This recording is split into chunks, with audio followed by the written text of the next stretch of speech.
I had never thought I'd wake up one morning and not recognize myself. But that's exactly what happened, and it all started with a mischievous little smile from her. My crush. The girl I'd admired from afar, obsessed over in quiet moments, and, most embarrassingly, daydreamed about endlessly. I had no idea that behind her innocent laugh and sparkling eyes, she harbored secrets capable of changing reality itself. It began the night before. She had invited me over under the guise of helping me with homework. I laughed nervously at the idea. Her house was far too glamorous for anything as simple as algebra, but I went anyway, heart thudding like a drum in my chest. When I arrived, she greeted me with that grin I could never resist. But then, things got weird. She pulled out a small vial, glowing faintly in the dim light of her bedroom. "Don't worry," she said, her tone playful, teasing, yet something about it was different. "It's just a little fun. A tiny experiment. You trust me, right?" I hesitated. My gut screamed run, but curiosity, and more importantly my foolish crush, won. Okay," I said, trying to sound casual, though my fingers fidgeted nervously. She laughed softly and waved the vial over me. A shimmering mist escaped it, curling in the air like smoke from a candle. Before I could react, it enveloped me, filling my senses with warmth and something else. Something that made my vision blur, my limbs tingle, and my heartbeat slam against my ribcage. Then it passed. Or so I thought. I woke up the next morning with a strange heaviness in my chest and an odd lightness in my steps. At first, I thought it was just grogginess, but then I saw my hands. My fingers were slender, delicate, smooth. I flexed them, my pulse spiking. They weren't my hands. Panic surged as I scrambled out of bed, rushing toward the mirror. My reflection froze me in place. My face had changed entirely. My jawline softened, my cheekbones were higher, my lips fuller, naturally pink. But the strangest part, my hair. My hair had grown overnight into long, silky waves that glinted under the morning sunlight. And then my eyes met hers. My crush's eyes. Wide, sparkling, unmistakably hers. I stumbled back, breathless, whispering her name like a prayer or a curse.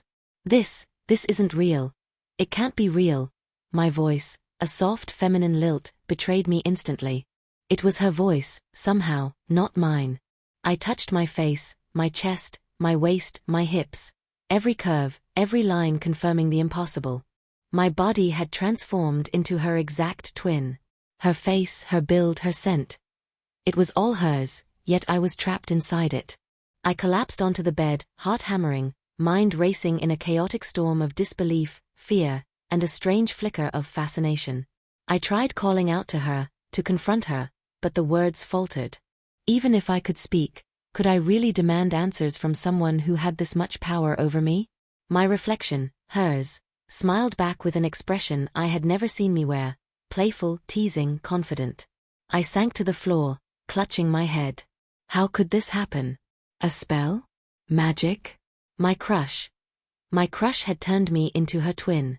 The absurdity of it was almost funny, if it weren't so terrifying. I wanted to scream, to run, to escape, but my new body responded differently.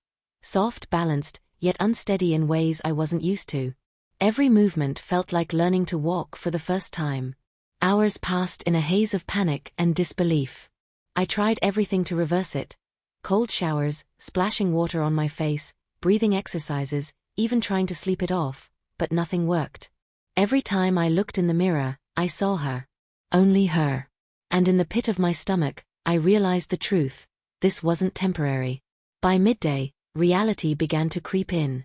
I had to move, had to eat, had to exist in this new form. But with every motion, every glance, every touch, I was painfully aware of her. The curves, the softness, the unfamiliar sway of my hips, the weight of long hair brushing against my shoulders. My hands grazed my collarbone, my lips, my chest. Sensations I had never experienced before now defined me. Then came the clothes. My crush's wardrobe, which she insisted I try just for fun, now felt like both a trap and a revelation. I slid into a fitted top that clung to my chest, a skirt that curved around my hips perfectly, and delicate shoes that made my legs look longer, my posture more elegant. Every item sent a jolt through me, embarrassment, awe, desire, and an odd thrill all at once. I moved to the mirror again, standing awkwardly at first, then slowly experimenting with posture. Shoulders back, chin up, hips swaying subtly. I was learning her movements, her gestures, the way she inhabited her body, and now I had to inhabit them too. Each micro-adjustment was a battle between panic and fascination. The more I observed myself, the more I realized something I hadn't expected. I was beautiful. Terrifyingly, undeniably beautiful. And it wasn't just the physical resemblance, it was the energy, the aura, the confidence I could feel pulsing through me despite the fear. But the fear never fully left. I whispered to my reflection, my voice trembling, how, why? Her eyes, mine, hers, held a secret I didn't understand. She had done this intentionally. The thought sent shivers down my spine. Was it a prank? A test? A cruel way to tease me for my crush? Or was there something more? Something she wanted me to discover in this new identity? I spent the rest of the day in a haze of panic, fascination, and curiosity. Every reflection I passed, mirror, window, polished surface, reminded me that I was no longer me. I was her. My crush's twin. And somewhere deep inside, a dangerous spark of intrigue began to burn. What could I do with this? How far could I explore this new identity, this borrowed life? By nightfall, exhaustion overtook panic. I lay in bed, staring at the ceiling, tracing the outline of my new body beneath the sheets. The truth was undeniable. My life had been rewritten overnight. My crush's spell had changed everything. I wasn't just trapped in her body, I was trapped in a story I hadn't chosen, a story that was only beginning. And yet, despite the fear, despite the shock, despite the impossibility of it all, I couldn't deny one thing. I was curious. Terribly, dangerously curious. The morning after the spell hit me hardest. I woke up to sunlight spilling through the curtains, my new body stretching beneath the sheets, and the undeniable awareness that nothing would ever feel normal again. My hands, slender, delicate, impossibly hers, rested on my chest, brushing curves I had never had. I couldn't move without noticing them, couldn't breathe without hearing the subtle sway of my hips in a way that screamed, "You are no longer you." I dressed hesitantly, slipping into a casual top and skirt she had laid out for me. Even the act of putting on clothes that fit her form perfectly was foreign. Fabrics brushed against me differently, soft textures grazing places I wasn't used to. Every movement was conscious, careful, deliberate, because suddenly I was performing, even when no one was watching. Breakfast was a trial by fire. My family, who had no idea what had happened, treated me normally, but I could feel their glances. My sister smirked at me, whispering something I didn't catch but felt like a jab.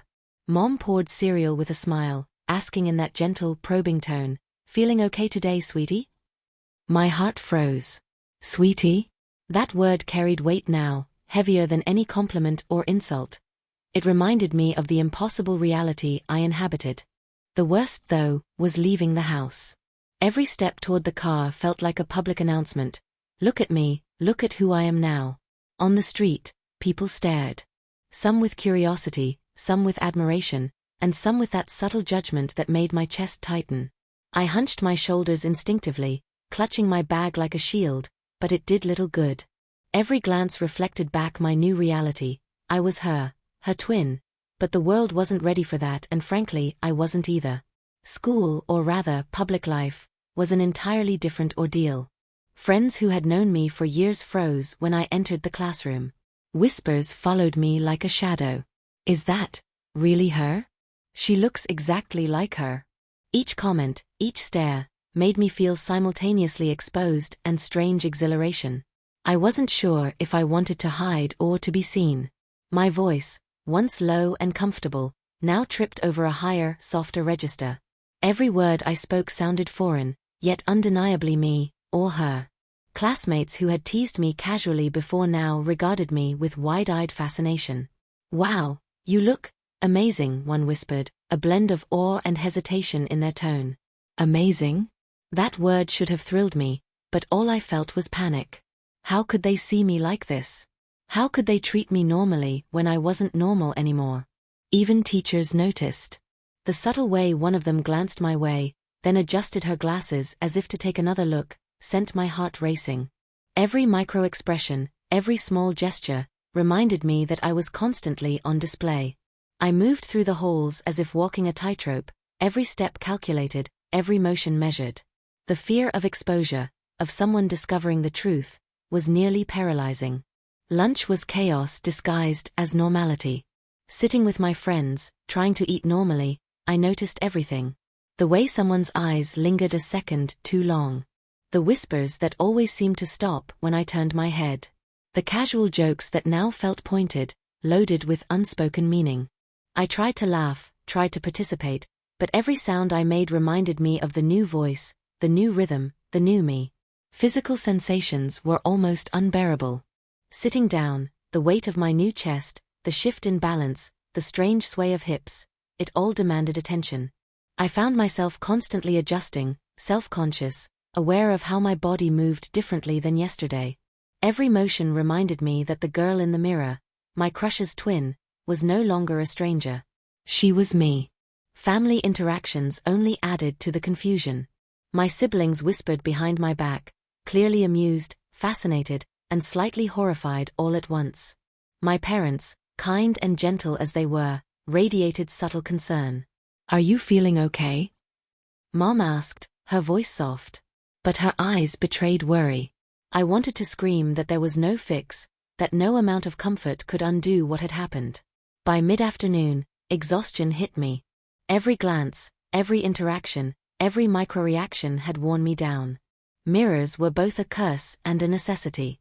I found myself avoiding them sometimes, only to catch a glimpse of her, my reflection, in a polished surface and feel my stomach lurch. I couldn't escape the truth. I was living inside her, moving through the world as her twin, and everyone else saw it too. Even mundane tasks became exercises in anxiety. Reaching for books, writing notes, raising my hand in class. Every gesture was amplified, scrutinized, felt differently in this new body. I adjusted my posture obsessively, crossed my legs carefully, and modulated my voice constantly. It was exhausting, but I had no choice.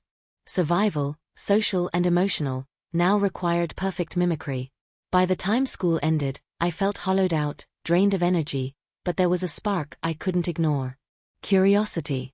Amidst the panic and embarrassment, a small part of me, the part that had spent hours staring at my reflection in awe, wanted to explore.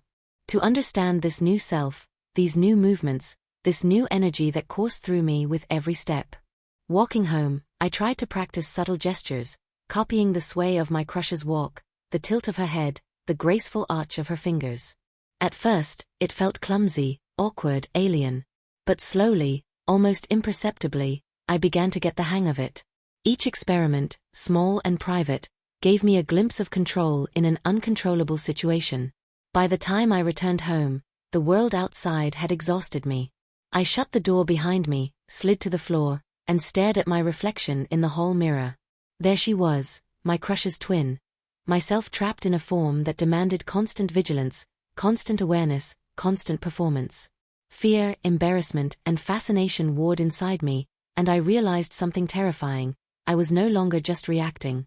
I was starting to imagine, to plan, to explore what this new reality could offer. And yet, the questions remained.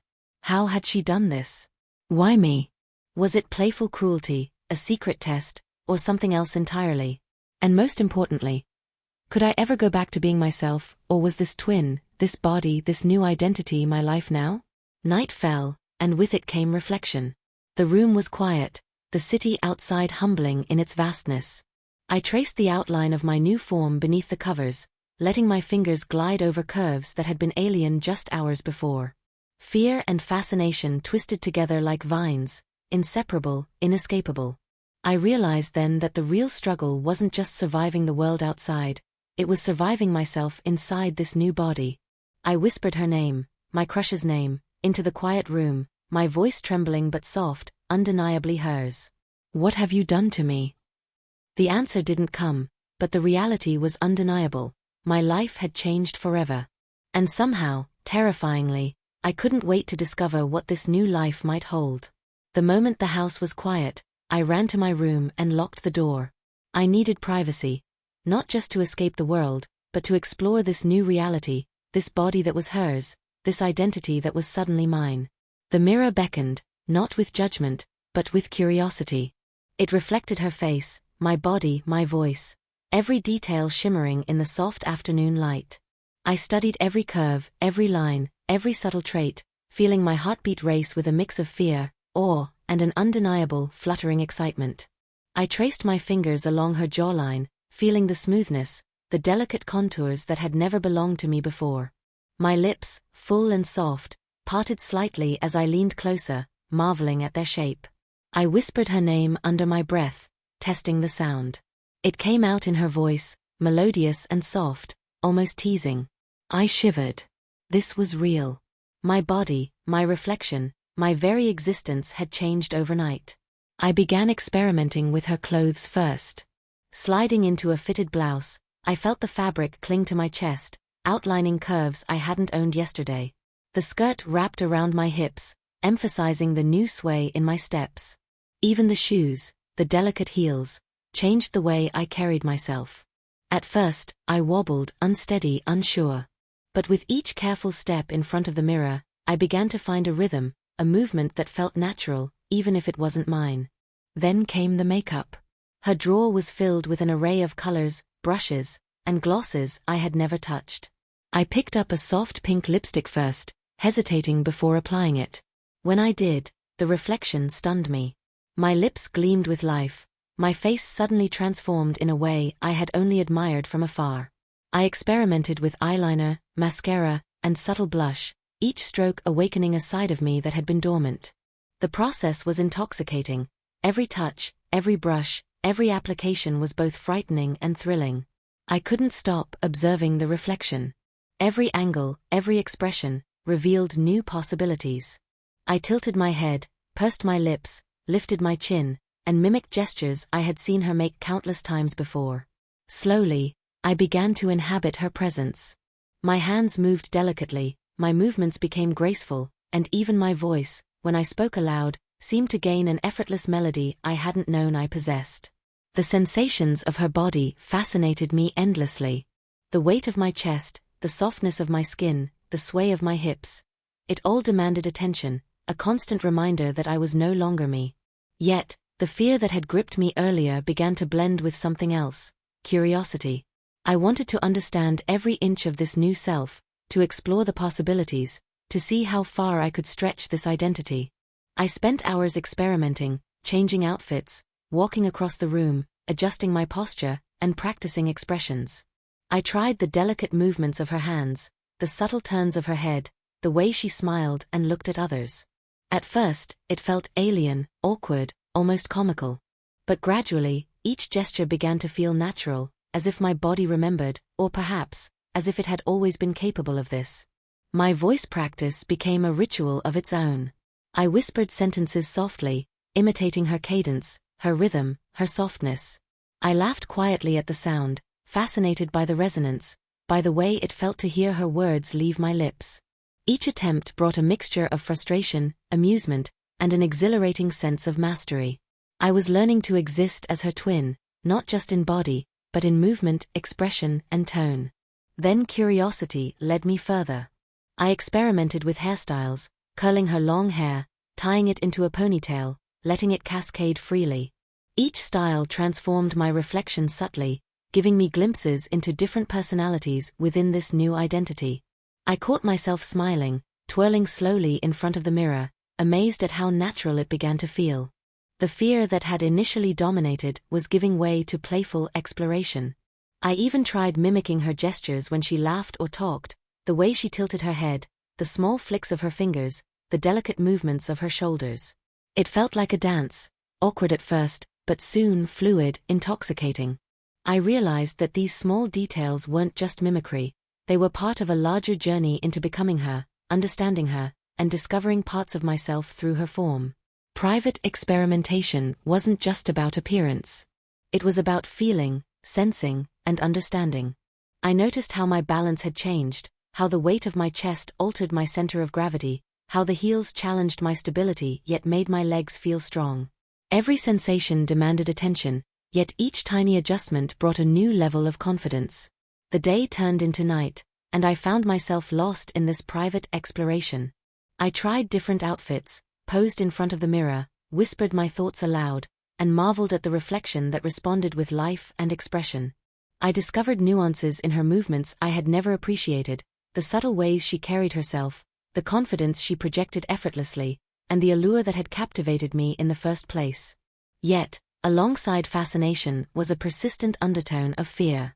Could I ever return to my old self? Would anyone understand what had happened?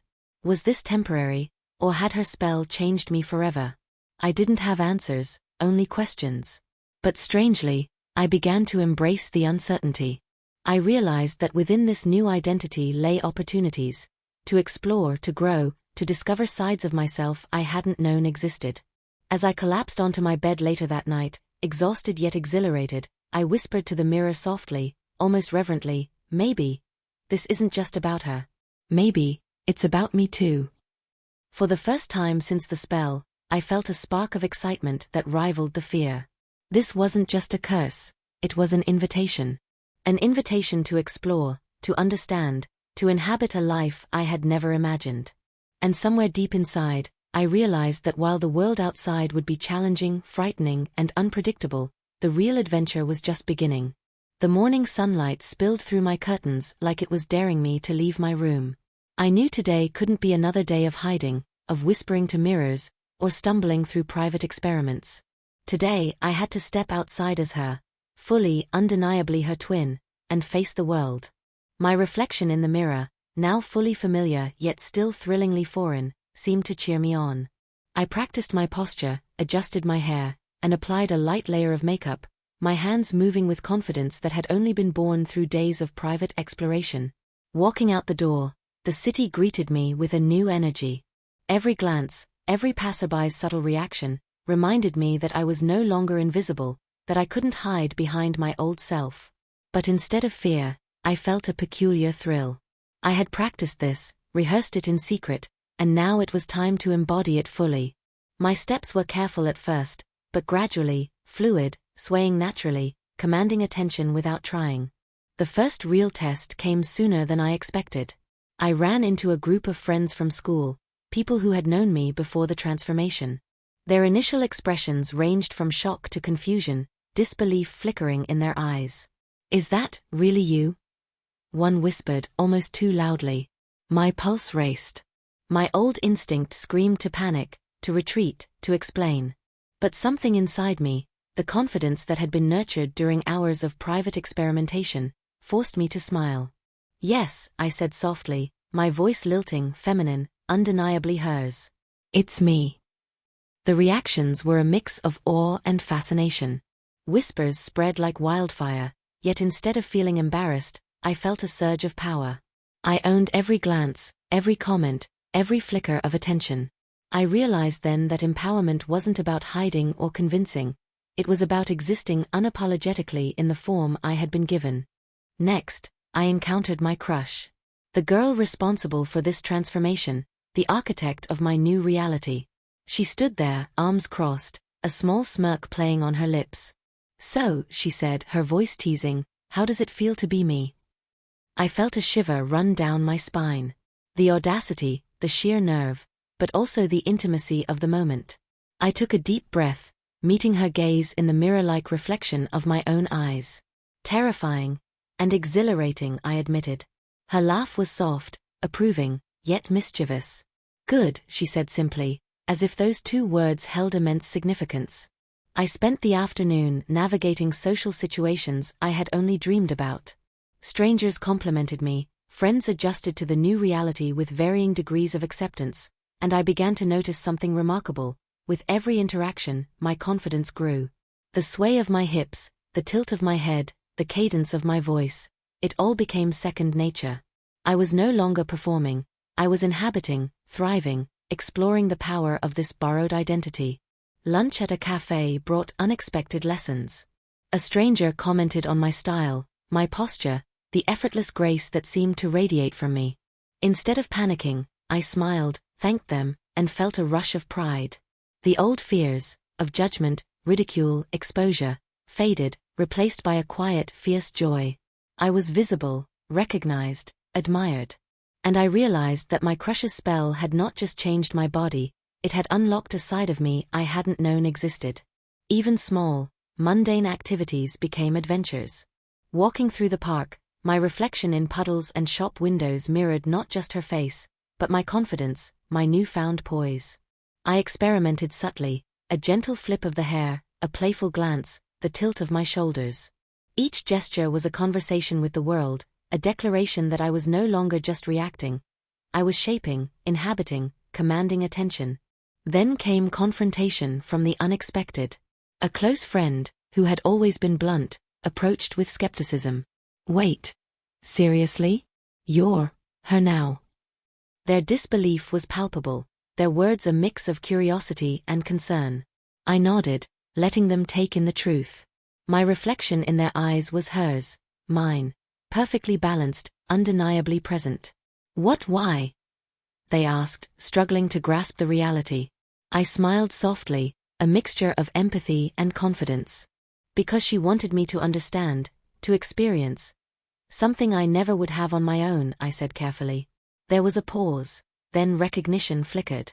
My friend's expression softened, an acknowledgement that I had survived, grown, and adapted. By evening, the city's lights cast a warm glow, reflecting my silhouette in the glass windows. I walked confidently, heels clicking on the pavement, hair swaying naturally, voice soft but strong. People glanced, whispered, admired, and I reveled in it.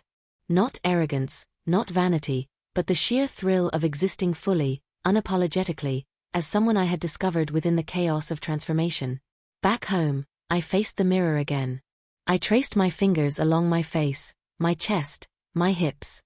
She, my crush's twin, was no longer a foreign presence. She had become an extension of me, a facet I hadn't known I needed to explore. I whispered softly, almost reverently, this is me too. It wasn't just the physical transformation that had changed me. It was the courage to exist openly, the thrill of social navigation, the exhilaration of mastering new gestures, expressions, and confidence. The spell had forced me into her identity, but it had also opened doors to emotional and personal empowerment I had never anticipated. The night ended with a quiet reflection. Lying in bed, I thought of her, the crush who had dared to wield magic over me, and of myself, the girl I had discovered within that spell. Fear had dominated my first hours, panic had controlled the next, curiosity had guided the following days, and now, confidence, empowerment, and a strange sense of gratitude filled me. I whispered softly, "Thank you." I think. It was true in a way I hadn't expected. The spell had challenged me, tested me, terrified me, and ultimately, transformed me not just outwardly but inwardly. I had discovered strength, poise, courage, and joy. And as sleep took me, I realized that this was only the beginning. The world outside would continue to test me, but I was ready. I had become her, yes, but in the process, I had discovered myself. Fully, unapologetically, undeniably me.